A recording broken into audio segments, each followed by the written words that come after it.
Boa noite, irmãos. Deus abençoe a vida de vocês. É uma alegria mais uma vez poder estar aqui junto com você nessa noite, para podermos cultuar ao Senhor, para podermos buscar a presença de Deus sobre a nossa vida, sobre a nossa casa, sobre a nossa família.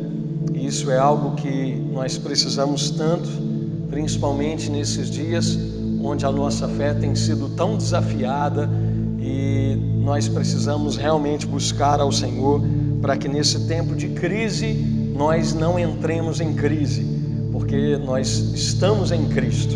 Eu sempre gosto de dizer que aquele que está em Cristo, ele não entra em crise. Então que Deus possa abençoar ricamente a sua vida em nome de Jesus. Eu quero convidar você a se colocar de pé aí na sua casa, e nós vamos orar ao Senhor, nós vamos apresentar ao Senhor esse momento da palavra de Deus. Eu oro para que aí na sua casa você seja ricamente abençoado. Eu oro para que aí na sua casa o Espírito Santo visite você, visite a sua família e traga fortalecimento sobre o seu coração, traga renovo sobre a tua vida, em nome de Jesus Cristo. Você pode levantar um clamor comigo nessa hora, meu irmão. Você pode se unir à sua família, orar pela minha vida também, para que Deus esteja constantemente usando as nossas vidas pela graça e misericórdia dele para falar com você. Fale com Deus nesse momento, ore ao Senhor em o nome de Jesus. Pai, nesse momento nós queremos buscar a tua santa presença. Queremos, meu Deus, em o nome de Jesus Cristo, clamar ao Senhor e pedir ao teu Espírito Santo que esteja fortalecendo os nossos corações. Deus, é momento da tua palavra, é momento de nos alimentarmos das Escrituras Sagradas. Por isso, nesse momento eu oro junto com o teu povo, que está espalhado por tantos lares nesse momento. Ó meu Deus, eu oro com essa pessoa que me ouve agora. Eu oro em o nome do teu Filho amado Jesus Cristo, e nós clamamos, ó Deus, para que o Senhor possa derramar do teu poder sobre a tua igreja, para que nesse dia o Senhor esteja visitando o teu povo, para que o Senhor esteja trazendo renovo sobre o teu povo. Deus, nesse tempo difícil, como eu disse, onde a nossa fé tem sido tão desafiada, que o Senhor possa fortalecer os nossos corações, que a nossa fé em Jesus não seja abalada pelas circunstâncias e pelas adversidades que temos vivido, porque acreditamos em um Deus fiel, acreditamos em um Deus que governa todas as coisas, acreditamos em um Deus que tudo vê, um Deus que tudo sabe, um Deus que tudo controla, um Deus que está sim, ó meu Deus, cuidando de cada um de nós. Por isso nessa noite nós bendizemos o nome santo de Jesus, nós glorificamos ao Senhor e te pedimos que através dessa palavra o Senhor possa fazer, ó meu Pai, em nome de Jesus, a tua obra no coração desse povo que me ouve nessa noite. Que essa palavra possa confrontar, edificar, fortalecer, repreender, exortar, ó meu Pai, animar o nosso coração novamente. Em o nome de Jesus, Pai, a tua palavra ela não volta vazia. Eu acredito que tudo aquilo que o Senhor tem a ministrar ao nosso coração há de cumprir o teu propósito, o teu querer para cada um de nós. Graças te damos em o nome de Jesus. Me dê graça, ousadia, sabedoria para compartilhar ao coração da tua igreja que me ouve em casa, nesse leito de hospital ou onde essa pessoa estiver agora. Que o Senhor esteja visitando essas vidas, que o Senhor esteja trazendo renovo, que o Senhor esteja trazendo fortalecimento, que o Senhor esteja em nome de Jesus tocando nesses corações, e que o nosso entendimento seja aberto, que sejamos com os ouvidos abertos para ouvir a voz do teu Espírito Santo falando conosco, em o nome de Jesus. Amém e amém. Você que pode, abra a sua Bíblia comigo aí agora no livro de 2 Crônicas, capítulo de número 7, verso de número 11. 2 Crônicas, capítulo 7, verso 11.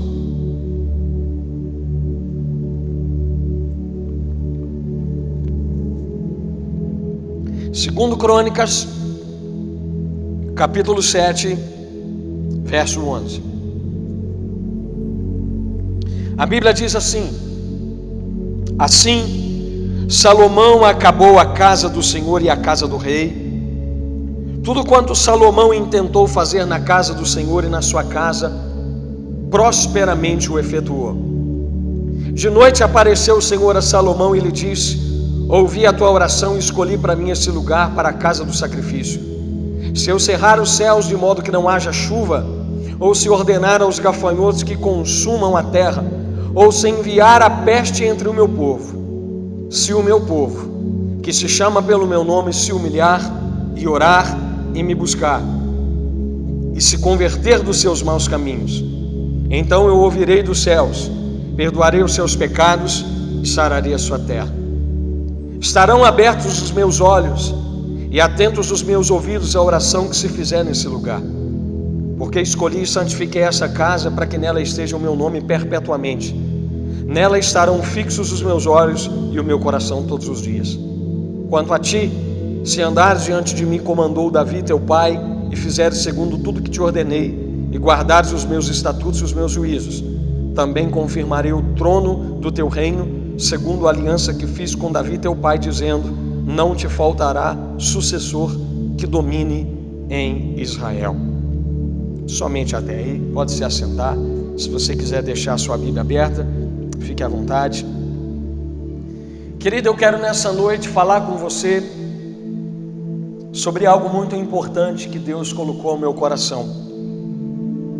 Eu tenho orado muito pela igreja nesses dias, e eu acredito que você já tenha ouvido alguma menção sobre esse texto, porque eu já preguei algumas coisas baseadas nessa palavra, mas eu acredito que tudo aquilo que nós iremos ouvir aqui nessa noite vem de encontro à necessidade que nós temos tido como igreja nos últimos dias, nas últimas semanas. Mais do que nunca, eu acho que essa palavra se encaixa no tempo, na realidade que nós estamos vivendo. Esse texto mostra a segunda aparição de Deus a Salomão. Deus queria mostrar que não importava quão profundo eram os problemas trazidos pelo pecado do povo, Deus queria mostrar que sempre existiria uma promessa de restauração se o povo se voltasse para Ele. Deus diz a Salomão que se ele permanecesse nos caminhos corretos como seu pai Davi havia andado, Deus confirmaria o seu trono. Porém, infelizmente, o mesmo Salomão, em torno de 30 anos depois, ele foi tragado pelos prazeres mundanos.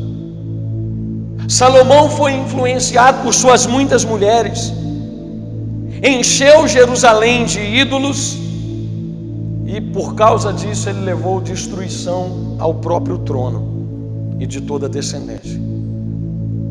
O texto aqui que nós lemos em 2 Crônicas 7 fala sobre fome, sobre peste, coisas que ilustram profundas necessidades morais e espirituais. O texto também fala aqui de provisão de Deus, de uma promessa de Deus.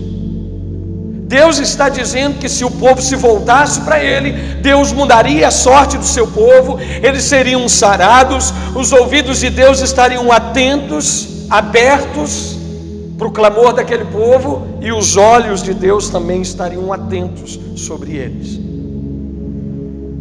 Mas eu quero começar essa mensagem te fazendo uma pergunta, baseado naquilo que nós lemos. A pergunta que eu quero te fazer é: e se Deus cerrar os céus sobre nós? O que é que nós devemos fazer em tempos de crise na nossa vida?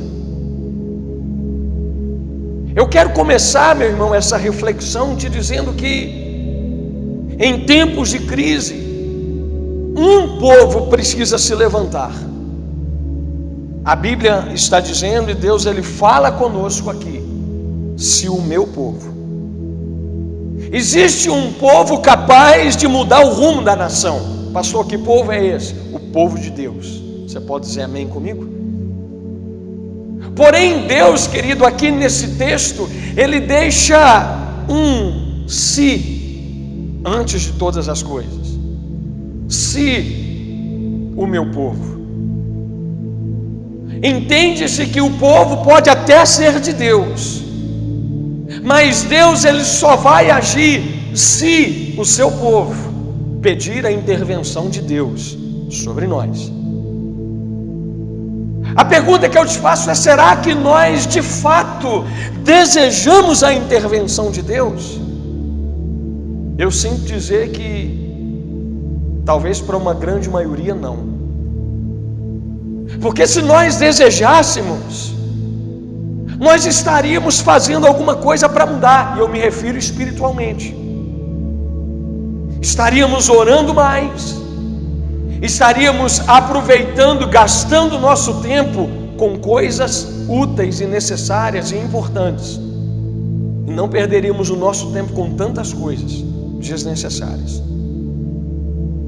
A condição que Deus deixa aqui está ligada ao desejo do povo. Um povo que se chama pelo nome do Senhor, um povo que diz amá-lo, um povo que diz servi-lo. O povo de Deus, querido, esse povo precisa se levantar nos dias de hoje. Pastor, como é que nós podemos nos levantar? Eu quero falar sobre algumas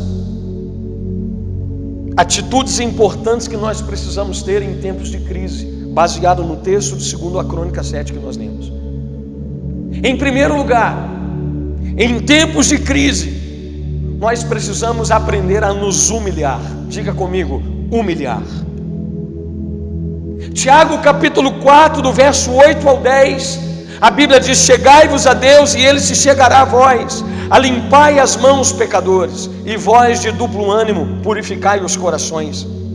Senti as vossas misérias, lamentai e chorai, converta-se o vosso riso em pranto e o vosso gozo em tristeza.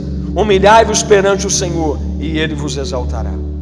Presta atenção numa coisa: sou eu quem busco me achegar a Deus. E o texto diz: em lamentação, em choro, pranto no lugar de riso, tristeza pelo meu pecado no lugar de alegria. Querido, o nosso pecado, os nossos erros, as nossas falhas, elas precisam gerar dor no nosso coração, porque por causa deles, o nosso Senhor Jesus morreu na cruz, ressuscitou para nos dar a vida eterna. Foi por causa dos nossos pecados que Ele sofreu, que Ele padeceu no nosso lugar. Por isso a Bíblia nos orienta que precisamos nos humilhar. Por quê, pastor? Porque Deus resiste ao soberbo, diz a Bíblia. Deus resiste àquele tipo de gente que sempre diz estar bem, quando na verdade não está. Gente soberba, gente prepotente, gente que não reconhece a vida que tem levado, a vida miserável espiritualmente falando que tem levado. Pessoas que sempre dizem estar bem, mas eu quero que você entenda nessa noite: a igreja não está bem. Nós precisamos entender essa verdade nessa noite. É tempo de voltar às veredas antigas, é tempo de corrigir o curso da nossa vida. Interessante é que as coisas de Deus, elas são totalmente o contrário, porque nós pensamos que para mudar alguma coisa, alguma situação, nós devemos brigar, nós devemos fazer guerra e tantas outras coisas. Mas presta atenção, a igreja ela se levanta quando ela se humilha. A igreja está de pé quando ela se coloca de joelhos aos pés do Senhor.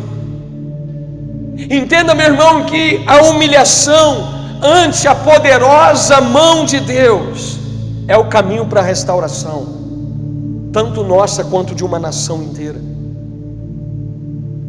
Só uma igreja quebrantada pode chamar a nação ao arrependimento. Eu quero que você preste muita atenção nisso que eu vou dizer. Escuta isso.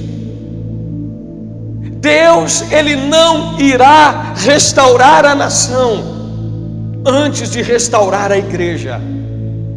Eu vou dizer isso de novo. Deus não irá restaurar a nação antes de restaurar a sua igreja.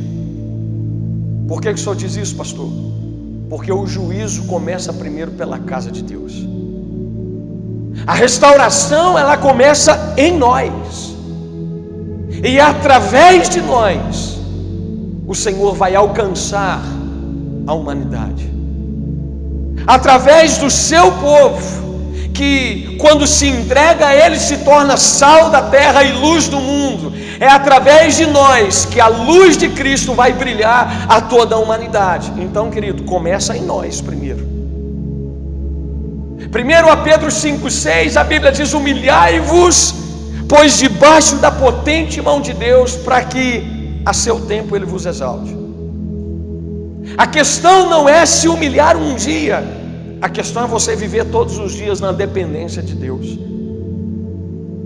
O dia da humilhação, querido, é hoje. Porém, o tempo da exaltação, o tempo de cura, o tempo de restauração é no tempo de Deus. O nosso papel é nos humilhar, o nosso papel é chorar, o nosso papel, querido, é consertar a situação. O nosso papel é reconhecer que nós não estamos bem em coisa nenhuma, que a igreja precisa voltar assim a viver nos princípios da palavra. Esse é o primeiro ponto. Porque a humilhação, ela faz com que a exaltação de Deus venha sobre nós, com que a cura venha sobre nós. Esse é o primeiro ponto. Pastor, o que nós precisamos fazer em tempos de crise? O texto nos dá essa resposta.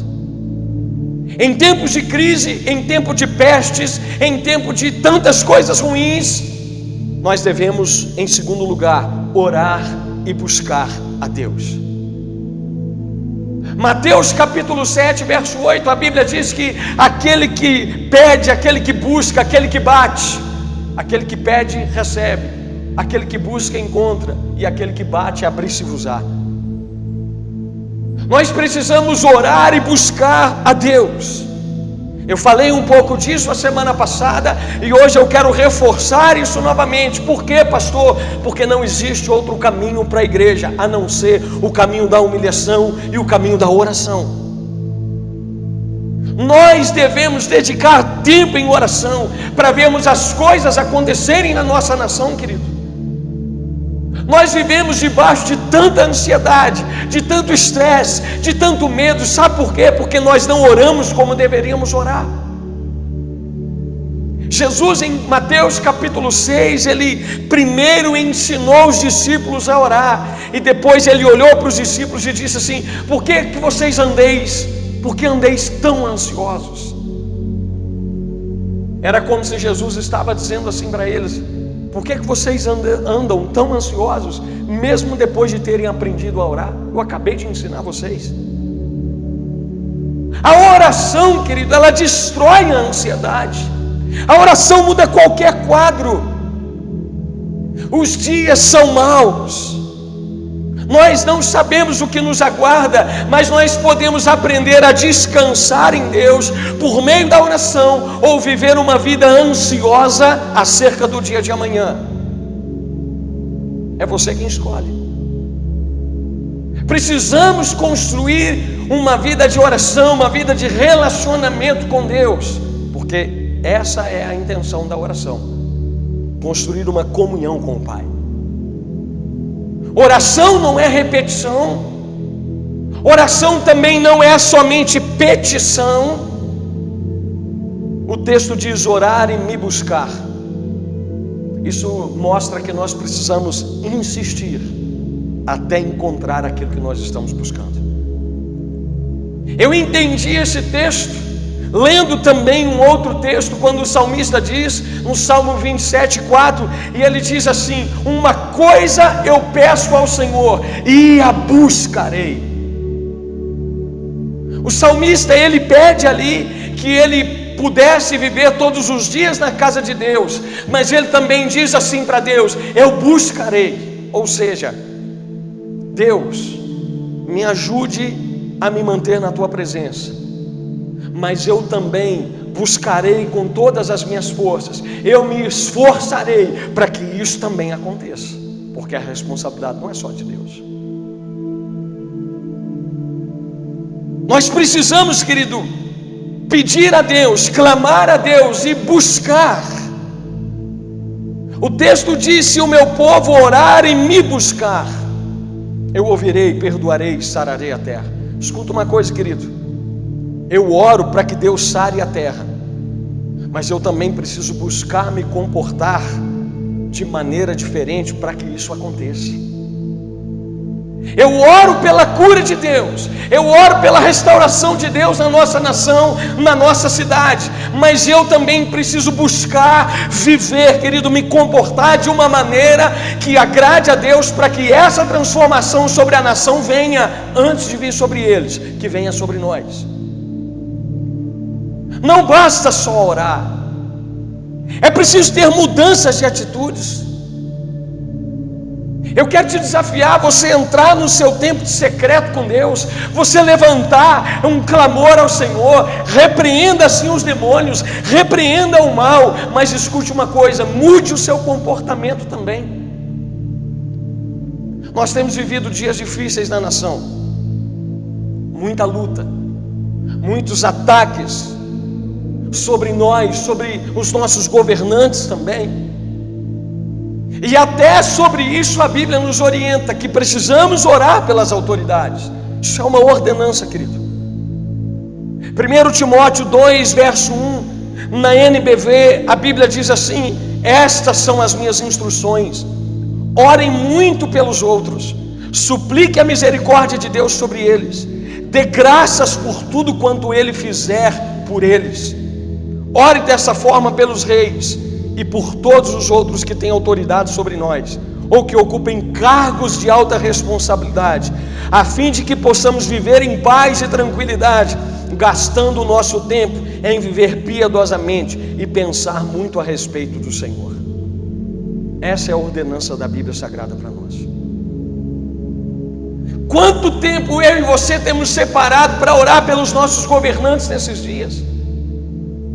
Talvez você tenha se preocupado em orar por você, para que não te falte as coisas, para que a sua empresa continue caminhando, para que eles possam logo liberar e a vida voltar ao normal e você voltar a produzir, a arrecadar. Tudo isso é importante, mas quanto tempo temos gasto em oração pelos nossos governantes? Aonde está a igreja nesse tempo? Aonde estão os cristãos? Eu já disse aqui na igreja, cristão, querido, não oram por partidos políticos, cristão oram pela nação.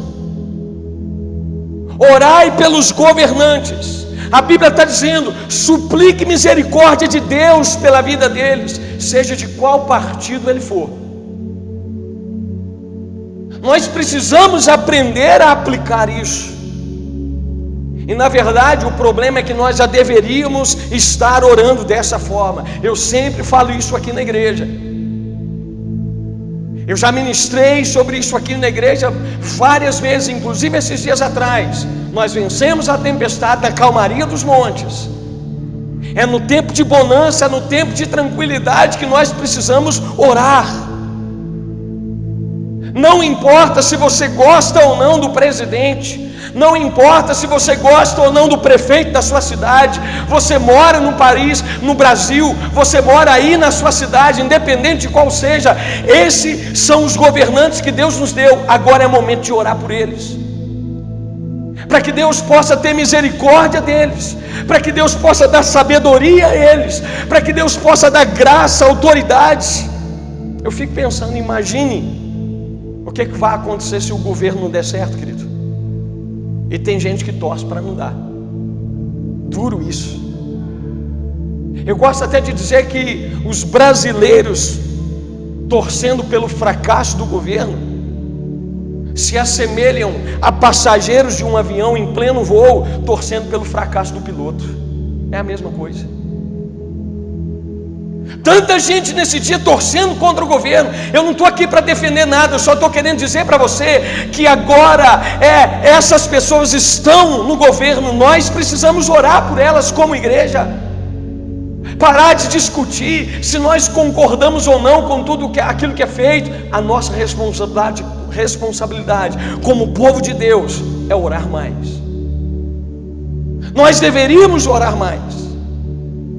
Esse é o caminho pelo qual nós poderemos viver a promessa de Deus. Qual é, pastor? Eu sararei a sua terra. O problema é que nós queremos uma terra sarada, mas nós nos esquecemos que existe um processo até que a cura aconteça. Nós não queremos o processo, nós não queremos a dor, nós não queremos as adversidades, nós queremos a terra sarada. Mas escuta uma coisa, querido, existe um processo de cura. E aí eu te pergunto, aonde está o povo de Deus? Essa palavra é para nós. Se o meu povo, se você se considera parte do povo de Deus, essa palavra é para você.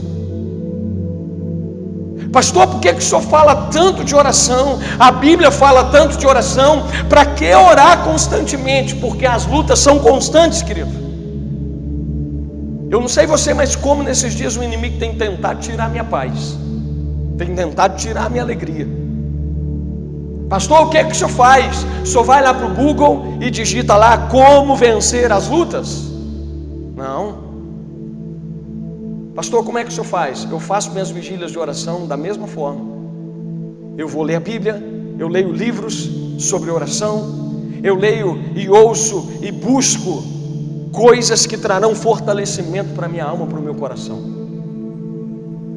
Porque os ataques, eles sempre acontecem. Sabe aquele desânimo que vem de repente, do nada? Acho que isso não acontece só comigo. Isso são dardos inflamados do maligno, querido, para tentar nos parar, para tentar parar a igreja, para tentar destruir a sua fé.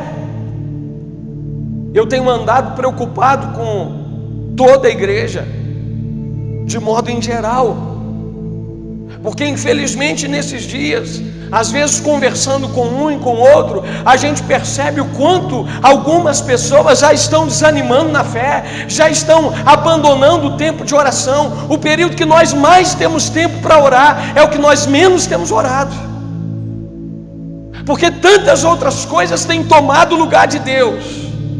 E nós negligenciamos o tempo que nós, como povo de Deus, deveríamos estar gastando com Ele.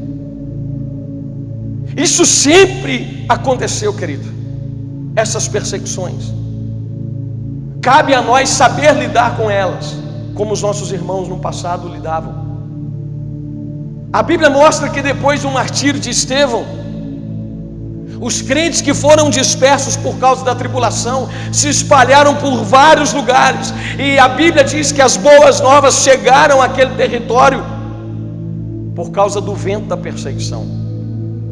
Atos 11, 19 e 20, a Bíblia diz isso. Verso 21, diz as Escrituras, querido, que a mão do Senhor estava sobre eles, e muitos crendo se converteram ao Senhor. Escuta uma coisa, querido, nesse tempo, me ouça nessa noite.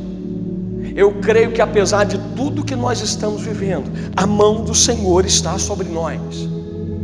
Eu creio que apesar de tudo que nós estamos vivendo, se nós mantivermos a nossa fé firmada em Jesus nesse tempo, através de nós, muitas pessoas virão a crer no Evangelho de Jesus, se converterão ao Senhor.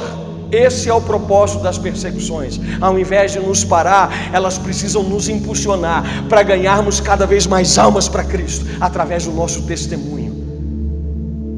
A Bíblia diz que quanto mais perseguidos esses irmãos eram, mais força o Evangelho ganhava.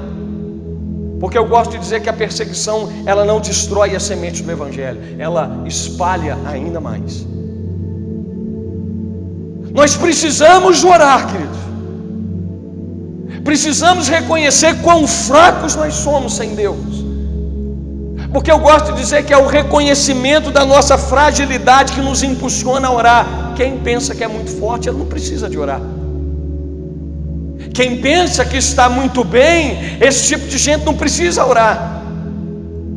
Até gosto de dizer, eu ouvi uma frase um dia, uma pessoa dizendo o seguinte: dizem que oração é para os fracos, e a pessoa disse assim: é por isso mesmo que eu oro.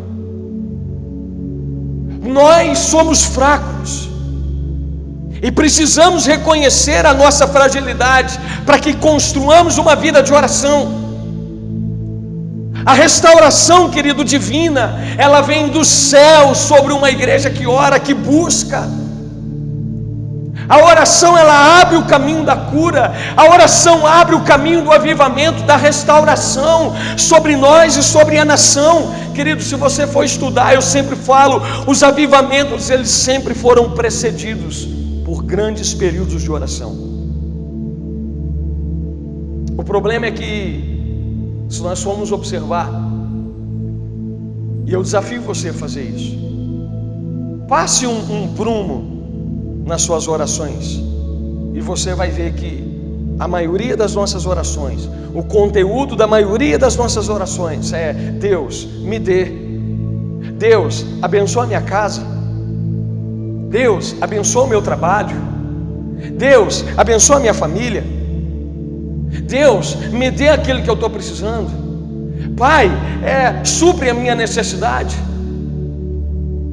Sabe, querido, infelizmente a maioria de nós tem orado e tem visto Deus como se Ele fosse um office boy celestial, aonde nós oramos, ligamos, pedimos alguma coisa e Ele vem para nos entregar. Sabe, avivamento não é sede de bênçãos, avivamento é sede de Deus. Avivamento, querido, é você buscar a face de Deus, é você ter ânsia por Deus, é você desejar Deus, querido, mais do que qualquer outra coisa. Como o salmista diz no Salmo 42: assim como a corça suspira pelas correntes das águas, por ti suspira a minha alma. Será que a sua alma suspira por Deus como você anseia ter os seus problemas resolvidos e sanados? Será que nesses dias você tem desejado Deus como às vezes você tem desejado voltar a trabalhar? Eu sei que todos nós queremos isso.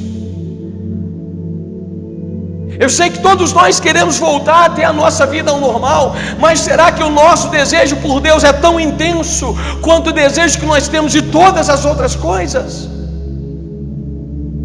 Se o meu povo orar e me buscar. Mas não para por aí. Em terceiro lugar, querido, em tempos de crise, o povo de Deus precisa abandonar os seus maus caminhos, diz o texto, se converter. A pergunta que eu te faço é: em qual mau caminho você tem trilhado? Eu conheço os meus maus caminhos, e você também conhece os seus maus caminhos. O que nos falta é abandoná-los. O que nos falta é pararmos de olhar para a vida errada dos outros e nos preocupar com a nossa. Escuta uma coisa, querido: os pecados do povo de Deus são mais graves do que os pecados das demais pessoas. Pastor, por que o senhor está dizendo isso? Porque o povo de Deus peca contra um conhecimento muito maior do que as outras pessoas. A própria Bíblia diz: errais por desconhecer as Escrituras Sagradas. Nós pecamos com a Bíblia na mão, nós pecamos tendo acesso às Escrituras Sagradas, e nós desconhecemos aquilo que Deus nos diz, aquilo que ela nos orienta. Escuta isso, querido. O povo de Deus muitas vezes denuncia o pecado em público e não poucas vezes o pratica no secreto. Quantas vezes nós pregamos sobre determinadas coisas, mas no secreto nós praticamos as mesmas coisas? O Senhor nos diz nessa noite, como Ele disse à igreja de Éfeso: lembra-te de onde caístes, arrependa-te e volta. Só você sabe aonde você caiu, aonde você abandonou o seu primeiro amor, aonde você começou a se distanciar. Sabe, meu irmão, o caminho da restauração é voltar aos velhos e básicos princípios: oração, leitura da palavra de Deus, jejum, o caminho do conserto. Eu gosto de dizer que ninguém consegue orar certo vivendo de modo errado. O pecado, ele pode impedir a nossa oração. Salmo 66:18: se eu no coração contemplara a vaidade, o Senhor não me teria ouvido. Olha o que a Bíblia diz, querido, em Isaías 59:2: mas as vossas iniquidades fazem separação entre vós e o vosso Deus, e os vossos pecados encobrem o seu rosto para que não vos ouça. Às vezes nós até estamos naquele primeiro ponto, estamos tentando nos humilhar, estamos tentando orar e buscar a Deus, mas as nossas orações não chegam até Ele. Por quê, pastor? Porque um tempo de conversão, de mudança precisa nos alcançar. Precisamos abandonar os nossos velhos caminhos. Essa, querido, esse é uma característica em tempos de crise. Nós precisamos abandonar os nossos maus caminhos, voltar a obedecer, a cumprir certos princípios, coisas que nós fazíamos no passado e que para muitos hoje se tornaram insignificantes. Sabe, infelizmente eu digo que nós temos perdido o interesse nas coisas espirituais. Nós pensamos que podemos viver com Deus e com o mundo ao mesmo tempo. As igrejas estavam abarrotadas de pessoas antes desse tempo, mas os cristãos perderam o temor, perderam a reverência. Para muitos esse livro aqui, a Bíblia Sagrada, se tornou mais um livro. Já era rotina para algumas pessoas culto só no domingo e de vez em quando. Célula, quando dava, eu ia. Quando tinha algum compromisso mais importante, não, deixa para a semana que vem. Escuta uma coisa, querido, é tempo de restaurar a igreja, para vivermos a promessa de restauração da nação. Todos nós queremos uma nação transformada. A pergunta que eu te faço: você quer ser uma igreja diferente? A transformação começa em nós, nunca se esqueça disso.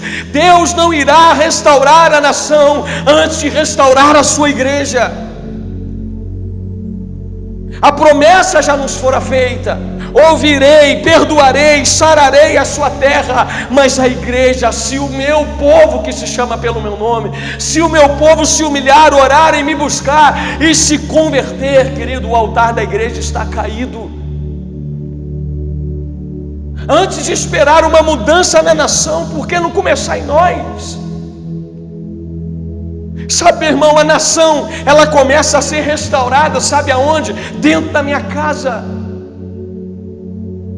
A mudança da nação começa dentro do seu lar. Diz a Bíblia que Joel, ele levanta um clamor com o povo, e eu já preguei sobre isso aqui. E Joel começa a orar e ele diz: poupa o teu povo, Senhor. Você pode dizer comigo aí na sua casa agora: poupa o teu povo, Senhor. Porém, antes de Joel orar, escuta isso, antes de Joel orar e clamar para que Deus poupasse o seu povo, como nós também temos feito, a Bíblia diz que Joel, ele trouxe uma palavra a todo o povo.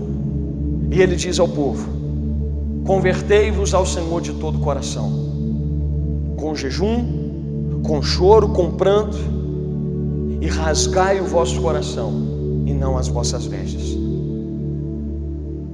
Antes de clamar para que Deus poupasse o seu povo, o povo precisou consertar a própria vida, para que o clamor deles pudesse chegar até Deus.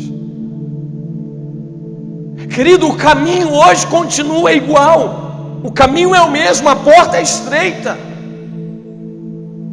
Eu afirmo que a nação está do jeito que está,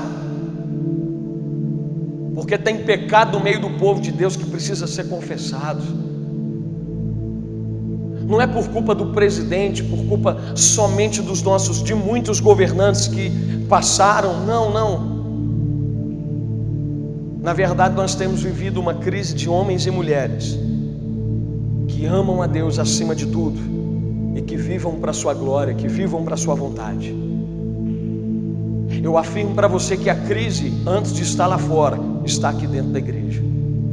A crise está em nós, a crise está dentro das nossas casas, a crise está dentro dos casamentos, a crise está nos relacionamentos familiares que precisam ser consertados, porque muitas pessoas que assumem o governo, assumem e não conseguem governar bem, porque elas não conseguiam governar nem a sua própria casa antes de assumir o governo de uma nação, de uma cidade, de tantas outras coisas.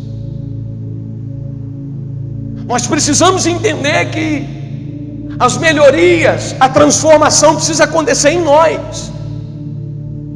Se nós orássemos mais e falássemos menos, eu acho que tudo seria diferente. Sabe, às vezes eu fico encucado, eu fico por entender. Por que não se ora pelo país dessa maneira o ano todo? Por que não se consagra o ano inteiro? Em momentos de caos, eu falei isso esses dias, surgem tanta gente dando profecia, palavras reveladoras, mas ao longo do ano, os que verdadeiramente intercedem são poucos. Intercessores, eu gosto de dizer que eles são intercessores o ano todo, não somente em época de caos. A nação, querido, ela muda quando a igreja muda. O poder de mudança está nas mãos de Deus, e ela virá quando o seu povo começar a clamar e a chorar.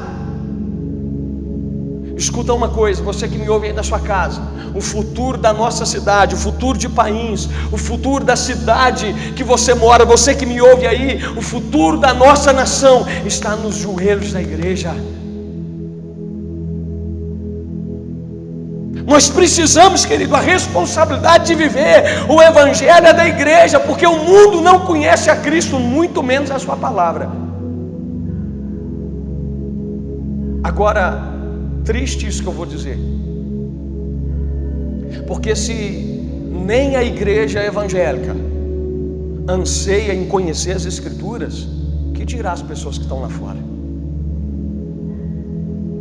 Se nós que nos consideramos o povo de Deus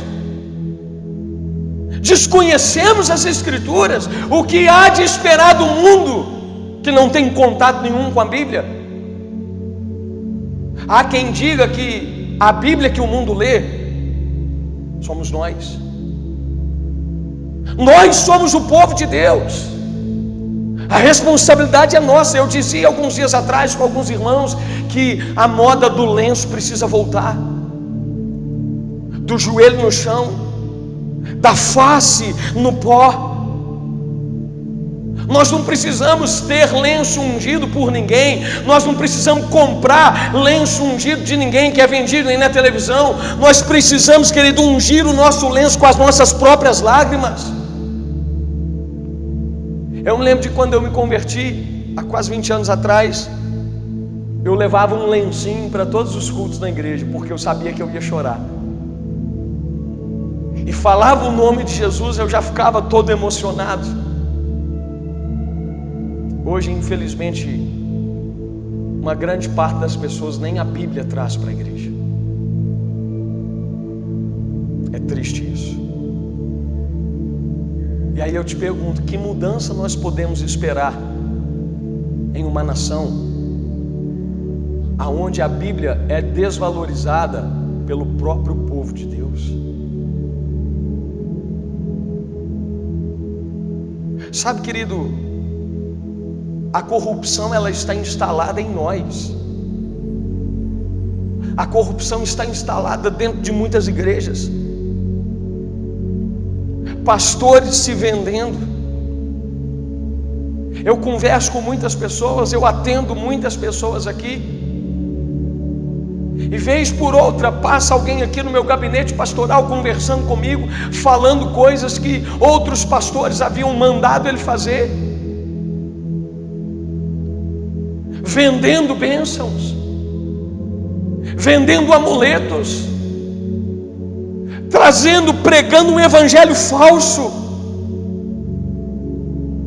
Escuta uma coisa, querido, todas as vezes que Israel se desviava, Deus a entregava nas mãos do inimigo. Deus permitia um tempo difícil para ver se aquele povo acordava. Escuta isso, o Brasil está do jeito que está porque principalmente a igreja saiu da posição da qual ela foi chamada.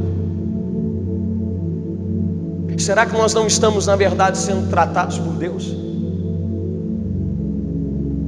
Nesse tempo é um tempo que tantas pessoas têm tentado distribuir responsabilidade, colocando a culpa sobre tanta gente. Eu quero te chamar você, ei, você que está aí na sua casa me ouvindo, você que é povo de Deus, é para você que eu estou dizendo. A responsabilidade é nossa, de orar, de buscar, de nos humilhar, de nos converter. Porque se nem nós somos convertidos, como é que nós vamos esperar a conversão das pessoas lá fora? Sabe, querido, nós precisamos buscar ao Senhor, consertar a nossa vida. Nós precisamos entender que o nosso socorro ele vem do alto. É de lá que vem o nosso socorro, o salmista diz. É dos montes, é do alto.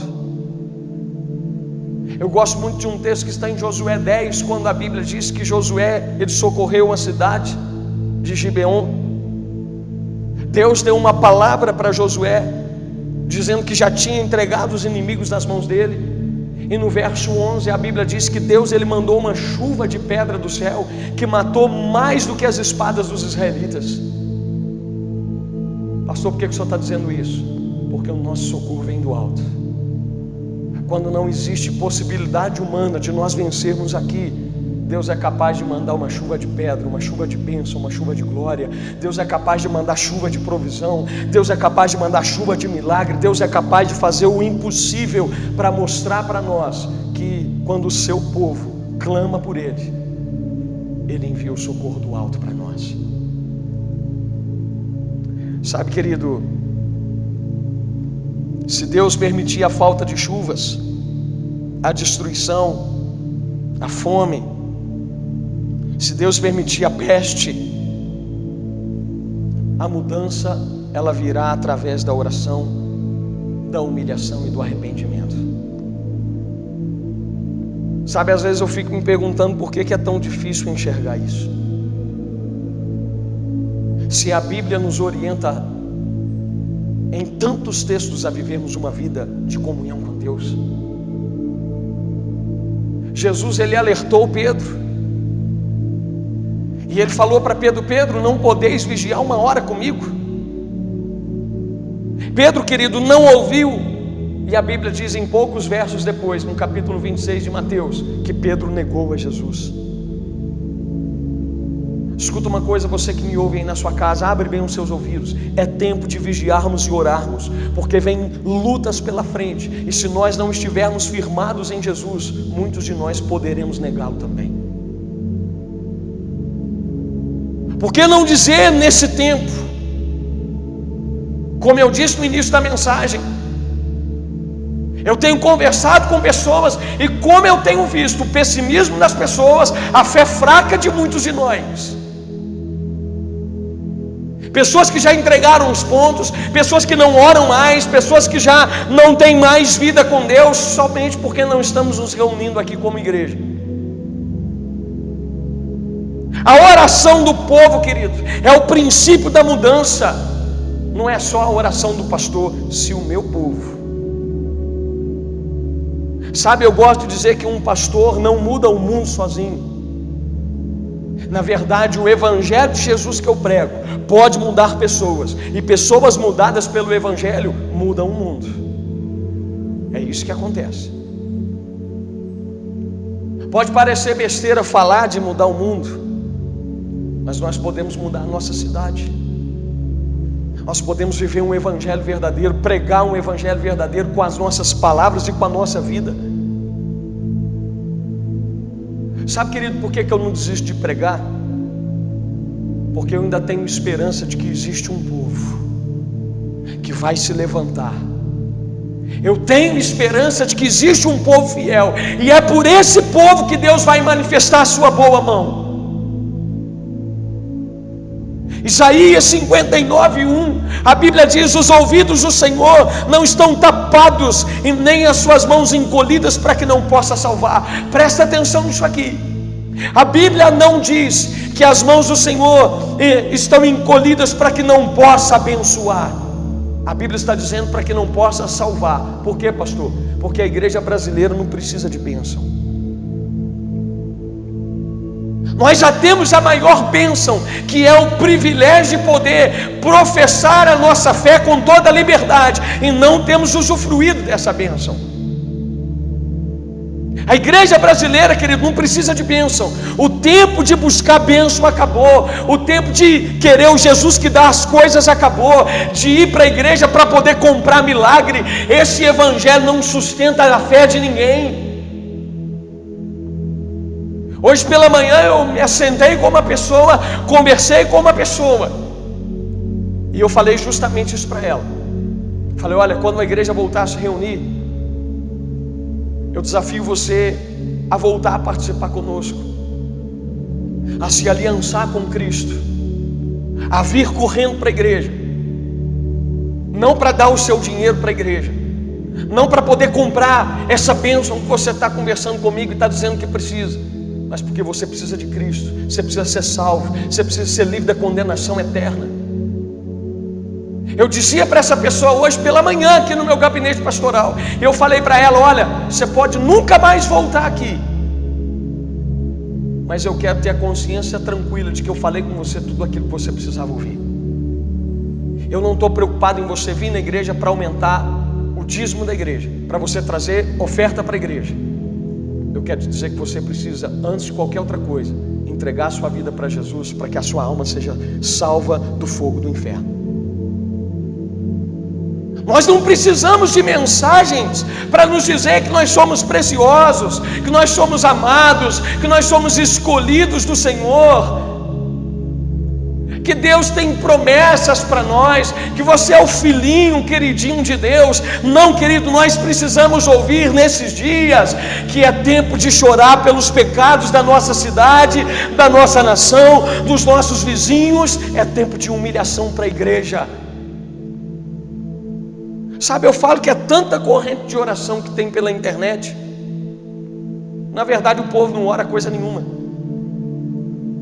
O tempo todo é gente pedindo oração, mensagem de gente pedindo oração. Eu fico pensando, por que nós não agimos assim antes do mal chegar?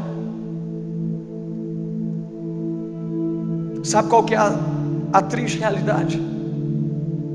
É porque já aconteceu isso com o povo de Israel, e acontece até hoje. O que, pastor?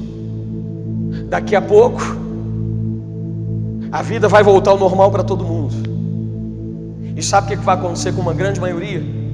Essa grande maioria vai se esquecer novamente de Deus, vai voltar a viver uma vida relaxada espiritualmente falando, até acontecer outra coisa pior e a gente ter que voltar para orar e para fazer corrente de oração de novo. É sempre assim. Nós estamos aqui o ano todo, vigília, oração, culto, propósitos, e a gente pode contar nos dedos quem vem. Sabe, eu sinto que Deus tem algo grande para fazer, mas para chegarmos a alcançar, tem uma barreira enorme para ser vencida, e ela só será vencida através da oração do povo de Deus. Chegou um tempo de passar um pente fino na nossa vida, querido, de tirar aqueles pecadinhos que vêm nos acompanhando, Eu quero entender, eu entendo na verdade que está por vir um tempo que só aqueles que estiverem realmente firmados em Cristo, na rocha, irão permanecer. É tempo de cada um olhar para a sua vida, para a sua casa, para a sua família. Por que Neemias, quando foi reconstruir os muros, ele ordenou que cada um construísse os muros na frente da casa dele? Por quê, pastor? Porque o cuidado de cada casa é responsabilidade de quem habita nela. A responsabilidade espiritual da sua casa é sua. Oração são muros de proteção que nós levantamos em torno da nossa casa. Escuta uma coisa: ninguém pode levantar a parte do muro que é seu.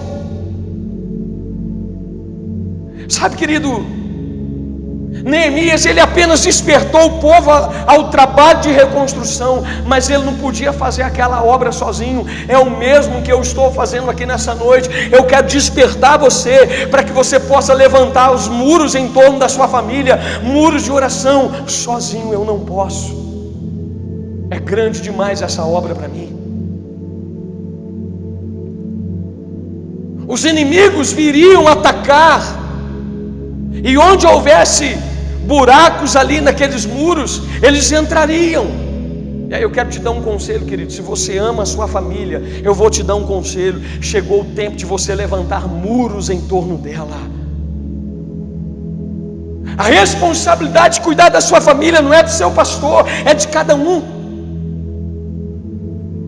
Esses dias um marido veio conversar comigo, e eu falei para ele, rapaz, agora vocês estão vendo o que muitas vezes a gente passa, porque agora muitos maridos estão se tornando sacerdote do lar, estão aprendendo a pastorear suas famílias, coisas que muitos deles não faziam no passado. Eu quero caminhar para o final te dizendo o seguinte: não é tempo mais de brincar com Deus, querido. Se o meu povo, que se chama pelo meu nome, a promessa de restauração que nós tanto esperamos depende de um clamor de um povo que se chama pelo nome de Deus, um povo que diz professar a fé em Jesus, um povo que diz amar tanto a Deus, um povo que diz crer na Bíblia, mas que na verdade não vive aquilo que diz crer.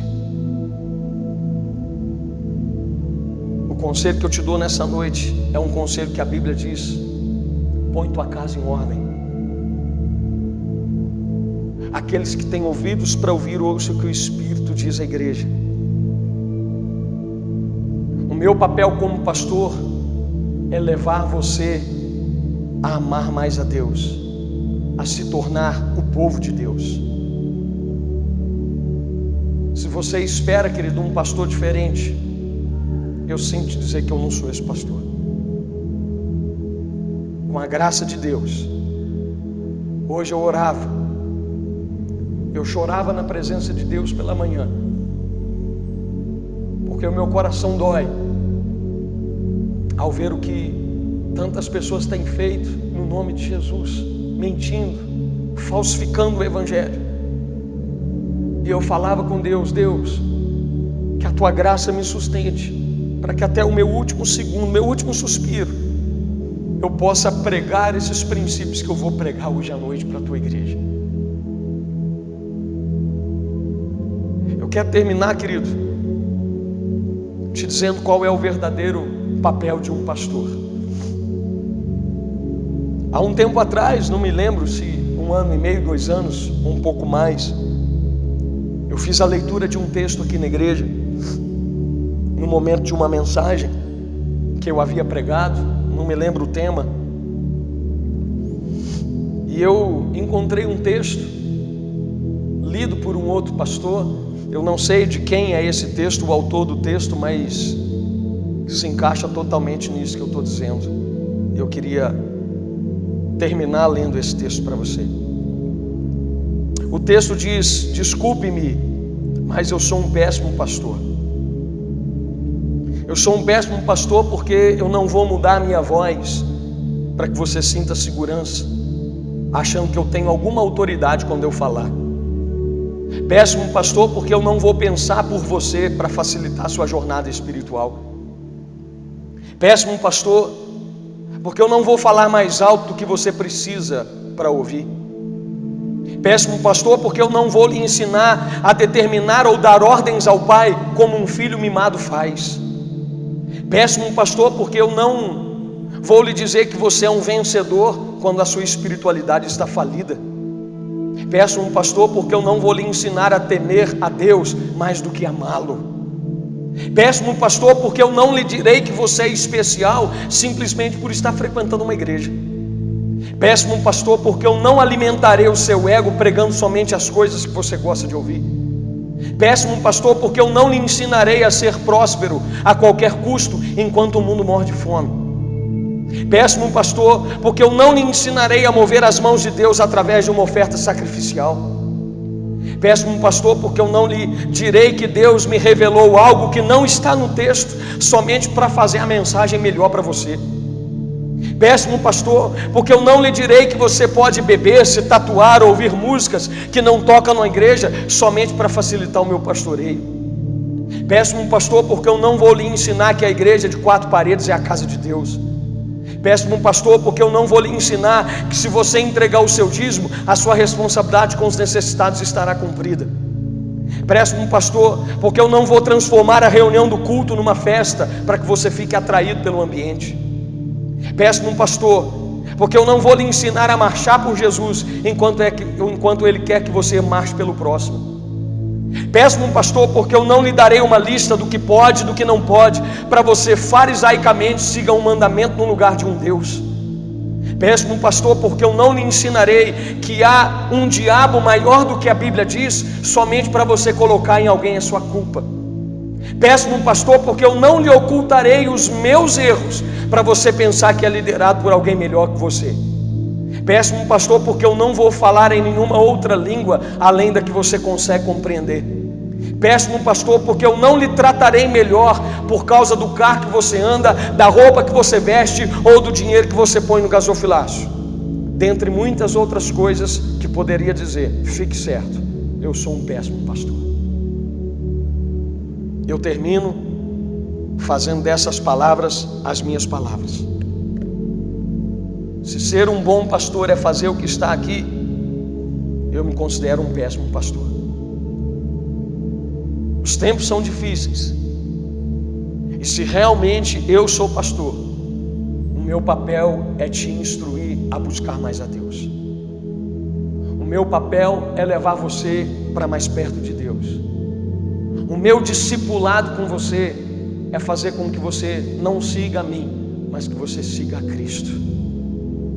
Assim como João Batista disse, eu digo nessa noite, importa que ele cresça e que eu diminua. Eu queria que você ficasse de pé aí na sua casa. E nós vamos orar, nós vamos clamar ao Senhor nesse momento. Nós vamos pedir a Deus que visite o seu coração. Nós vamos pedir ao Senhor que traga restauração sobre a igreja. Sabe, querido, meu coração tem andado aflito nesses dias. Eu tenho clamado por um avivamento. Eu tenho clamado por uma transformação, por um tempo novo sobre o povo de Deus. Mas isso nunca vai acontecer se nós não orarmos, buscarmos, se nós não nos humilharmos, se nós não nos convertermos de verdade. É preciso que haja um conserto em nós, dentro de nós, dentro da nossa casa. É preciso que haja um conserto dentro da sua família. É preciso que haja uma mudança de comportamento dentro do seu lar, para que depois possamos ver a nação sendo sarada e transformada. Eu queria que você se unisse à sua família aí agora e orasse comigo, orasse por mim, para que Deus continue nos dando graça e sabedoria para conduzir a sua obra. Como tem sido difícil pastorear nesses dias, como tem sido desafiador ser pastor em um tempo tão difícil. Não só pelo fato de a igreja estar aparentemente com as portas fechadas nesses dias, mas os tempos são difíceis, porque grande parte das pessoas não querem ser pastoreadas, querem viver a vida conforme aquilo que elas acham melhor. Eu queria que você orasse comigo aí nesse momento. Se você pudesse unir a sua família, faça isso. Eu quero me ajoelhar aqui no altar de Deus nessa noite e clamar pela misericórdia do Senhor. Eu quero pedir a Deus que tenha misericórdia de nós. Eu quero pedir a Deus que alcance o nosso coração, porque a Bíblia diz: se o meu povo que se chama pelo meu nome se humilhar, orar e me buscar e se converter dos seus maus caminhos, eu ouvirei dos céus, perdoarei os seus pecados e sararei a sua terra. Estarão abertos os meus ouvidos à oração que se fizer nesse lugar. Eu acredito que os ouvidos de Deus estão abertos agora, porque um povo que se chama pelo nome dele está unido em oração nesse momento. Será que você pode clamar ao Senhor comigo aí, se unir com a sua família, tirar um tempo de oração agora, um tempo de humilhação, um tempo de clamor, um tempo de arrependimento? Será que podemos fazer isso? Feche os seus olhos, querido. Pai, em nome de Jesus Cristo, eu oro nessa noite junto com o teu povo que me ouve agora, em tantos lares espalhados nessa cidade e em tantas outras cidades. Deus, o Senhor sabe como essa palavra falou ao meu coração e tem falado nesses dias. Tudo aquilo que eu ministrei nessa noite foi revelado para mim no secreto, no meu tempo de oração. E eu oro para que essa palavra alcance, encontre espaço no coração da tua igreja, que essa palavra caia em uma boa terra, para que essa semente produza frutos para a tua glória. Senhor, eu quero nessa noite diante do Senhor me humilhar na tua presença, me humilhar diante da tua igreja, reconhecendo quão falho eu tenho sido como pastor, reconhecendo as minhas fraquezas, as minhas limitações, reconhecendo a minha necessidade de Deus, a minha dependência do Senhor. Pai, eu me arrependo dos meus pecados nessa noite. Eu me arrependo por todas as vezes que eu dei um mau testemunho, por todas as vezes que eu abri mão de princípios da tua palavra, por todas as vezes que eu não honrei ao Senhor acima de todas as coisas. Pai, eu me arrependo nessa noite pelas vezes que talvez eu tenha pregado alguma coisa que na verdade era eu quem precisava estar ouvindo, pelas vezes que eu abri mão de princípios para agradar aos homens. Eu oro nessa noite, eu me humilho, eu me arrependo diante do Senhor, eu me prostro diante da tua presença com o teu povo nessa hora, e eu clamo pelo perdão dos nossos pecados, pelo perdão da nação brasileira, pelo perdão, ó meu Pai, das igrejas que professam a fé em Jesus Cristo. Nós pedimos perdão pelos pecados que têm sido cometidos nos altares da tua igreja. Eu peço perdão, ó Deus, por tantos pastores que têm pregado um evangelho falso, que têm pregado uma mentira para poder segurar pessoas dentro da igreja, para poder enganar o teu povo. Pastores que têm vendido a bênção, pastores que têm vendido amuletos e têm feito as pessoas desviarem a fé que deve ser colocada somente sobre Cristo e colocando elas em coisas. Ó Deus, nessa noite eu me arrependo, Pai. Eu me arrependo junto com o teu povo que está em casa agora, pelos nossos pecados, o pecado do teu povo. Pai, nós queremos nessa noite nos converter, nos humilhar debaixo da tua poderosa mão e reconhecer que nós estamos, ó meu Pai, mais do que nunca necessitados da tua graça e da tua misericórdia. Tem misericórdia da nação brasileira. Tem misericórdia do teu povo, poupa o teu povo, Senhor. Mas em nome de Jesus, que haja em nós um verdadeiro arrependimento, que haja em nós uma verdadeira mudança, que haja em nós um comprometimento como nunca houve antes.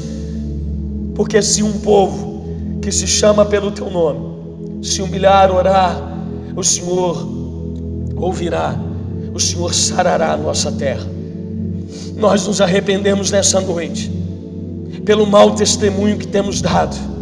Nos arrependemos porque temos pensado que ser igreja é somente vir ao prédio da igreja.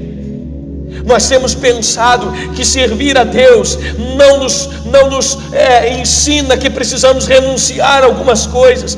Temos pensado que seguir a Deus e viver para Deus não nos isenta, ó meu Pai, de termos que abrir mão de determinadas coisas.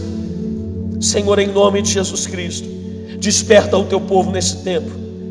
Gera desejo, ó meu Pai, um desejo no coração da tua igreja de se consagrar, de buscar ao Senhor nos próximos dias, ó meu Pai, nos próximos meses, nos próximos anos. Eu quero te pedir, levanta homens e mulheres comprometidas com o Senhor, verdadeiros intercessores, não pessoas que estão se aproveitando desse momento para se beneficiar, para conseguir, ó meu Pai, autoestima, para poder, ó meu Pai, conseguir status. Senhor, levanta homens e mulheres que ninguém dava nada por eles, mas homens e mulheres que farão a diferença, homens e mulheres que terão seus joelhos calejados, homens e mulheres que pagarão de verdade o preço em oração, ó meu Deus, por uma humanidade que vive longe dos teus caminhos, que anda longe da tua palavra. Que nós possamos nessa noite entender que a responsabilidade é nossa, é do povo que se chama pelo teu nome. Nessa noite eu oro, eu te peço perdão, eu me arrependo junto com a tua igreja. Nós nos consertamos e fazemos o compromisso de voltar aos teus caminhos, de voltar aos velhos e básicos princípios da tua palavra, para que possamos experimentar do favor de Deus sobre a nação brasileira. Em o nome de Jesus Cristo, nós te louvamos, nós te agradecemos, porque cremos que o nosso clamor foi ouvido, porque os ouvidos do Senhor, a tua palavra nos promete que estariam atentos para a oração que se fizer nesse lugar. Graças te damos, ó Deus, em o nome de Jesus. Amém e amém. Glória a Deus. Amém, querido. Que Deus possa abençoar a sua vida ricamente nessa noite. Que você possa, em nome de Jesus Cristo, guardar essa palavra no seu coração, e que através de tudo isso que nós ouvimos, seu coração seja ricamente abençoado e fortalecido, em nome de Jesus. Antes de terminar, eu só queria dar um aviso aqui e pedir a oração de toda a igreja. O Senhor tem colocado no meu coração, e nós estaremos entrando em contato nesses dias, já estamos fazendo isso na verdade. Nós estaremos entrando em contato com todos os líderes, porque nós iniciaremos aqui na igreja um projeto para recolhermos doações de alimentos não perecíveis, para doarmos para algumas entidades aqui na nossa cidade, para algumas pessoas. Então eu queria que você propusesse abraçar esse projeto junto conosco. Nos próximos dias nós vamos informar como tudo isso vai acontecer, e você vai poder contribuir, trazer a sua doação aqui no prédio da igreja, para o seu líder de célula. Nós vamos orientar os irmãos como tudo isso vai acontecer. Eu quero pedir a você também para que você continue orando por nós, porque eu creio que nos próximos dias nós já voltaremos a ter algumas atividades aqui na igreja, né? Claro que tomando todos os cuidados. Nós estamos, todos os dias praticamente, semanalmente, eu estou conversando com as nossas autoridades e vendo aquilo que é possível nós já iniciarmos de atividades aqui na igreja, tomando os devidos cuidados que nos tem sido pedido. Então eu peço aos irmãos, em nome de Jesus, esteja orando conosco, porque nos próximos dias nós vamos ter boas notícias. Logo, logo nós vamos estar aqui cultuando ao Senhor. Eu creio nisso, eu creio e eu desafio você a crer junto comigo também, em nome de Jesus. Amém, querido? Que Deus possa abençoar a sua vida. Esteja orando por nós, em nome de Jesus. Levanta a sua mão aí na sua casa. Que o amor de Deus, a graça do nosso Senhor e Salvador Jesus Cristo e a comunhão do Espírito Santo estejam com todos vocês. Deus abençoe a sua vida. Dá um abraço na pessoa que está do teu lado. Diga para ele assim: a paz do Senhor Jesus. Te desejo uma ótima semana, cheia da graça de Deus. E ore e creia comigo. Nos próximos dias nós vamos ter boas notícias para contar. Que Deus abençoe a sua vida, em o nome de Jesus Cristo.